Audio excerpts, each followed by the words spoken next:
Hi, I'm Baylor Wilson, and I'm originally from Dallas, Texas, which is where I grew up. Also from Colorado. My dad lived there. My mom was from Texas, so I was kind of a Colorado, Texas girl my whole life. I grew up in a competitive cheerleading gym that my mom owned and ran my whole life. I was otherwise, if I wasn't called Baylor, I was called the coach's kid.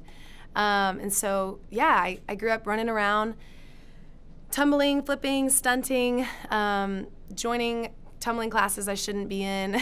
I was just in heaven, honestly, at that point, what I thought was heaven when I was a kid. And so I just loved entertaining and being entertained. And then when I got to high school, I picked up a guitar when I was 16.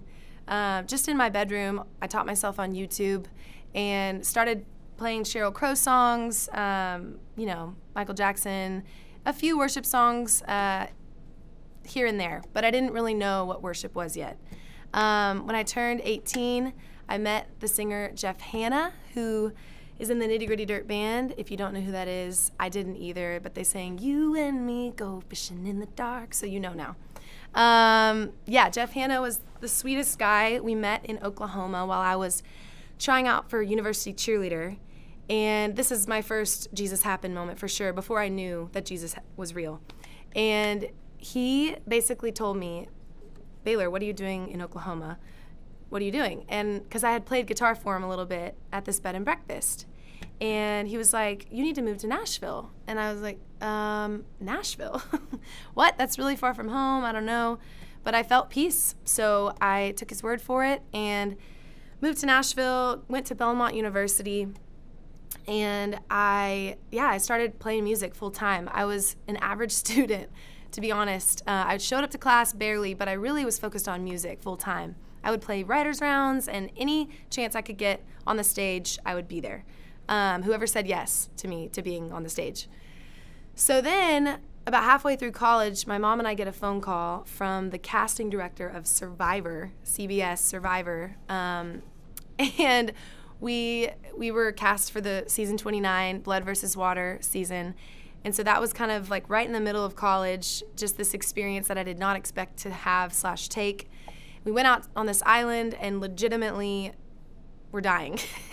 Survivor was very much so real.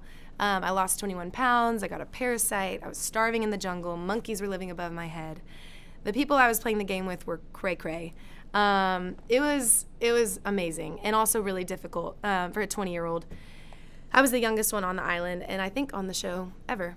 You could correct me if I'm wrong. But so then after Survivor, we made it to the final 5, which was like really awesome too. So my mom was 3rd place and I was 5th, and that was really awesome. So then came back from Survivor and was recognized in the most random places because Survivor fans are everywhere, including Walmart and Cracker Barrel and also the mall, randomly, all the time. It was amazing.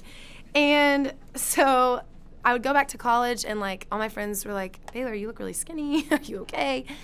And then we watched Survivor and they realized this is what happened to her. But I continued playing country music right when I got home. And I just still wasn't feeling satisfied by life in general, music, boys I was dating, and just the wrong guys. And anyways, I was in the wrong circles. And then I was invited to this worship night here in Nashville right after college. And it happened to be in an auto body car shop, which is super random, but that's just where this worship night was being held. And so a friend from college invited me. She had seen me at a coffee shop earlier that week and noticed that I was not happy and could kind of see between the lines, like, "Are you okay, Baylor?" And I said, "Yeah, I'm fine." But really I wasn't. And I showed up to this worship night just expecting a worship night. I had been to many worship nights throughout my life. I had grown up in and out of church. And so I knew the gospel, the simple gospel, but I didn't know the personal one that like actually changes your heart. Meaning I didn't have eyes to see and ears to hear yet.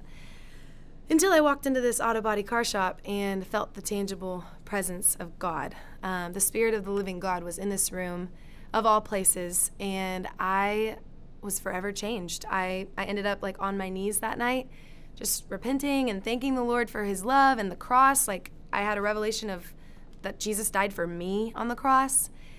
What? And I was just like, "Thank you, Jesus." And I realized that I was like born to worship, not necessarily just born to sing or born to play guitar, but I was like born to be a worshiper. And so after that night, I left and went back to my country co-writing and my friend groups and even like an ex-boyfriend, and I just realized like I wasn't the same girl. I couldn't participate in the same things that I used to. And so I was the girl that was like telling my country co-writers, hey, like, are you a Christian? I think I just got born again and I want to write a worship song. I have no clue how to do that. I kind of grew up on Point of Grace and a little bit of, you know, Michael W. Smith and Amy Grant, but I don't really know how. And so, yeah, we wrote worship songs in these country co-writing rooms in these country publishing houses.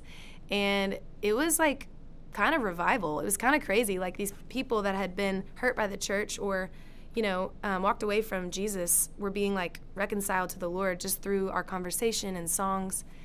So that was kind of the beginning. And then, yeah, I started writing Christian songs, and fast forward to this song, Jesus Happened, which makes a lot of sense now that you've heard my story.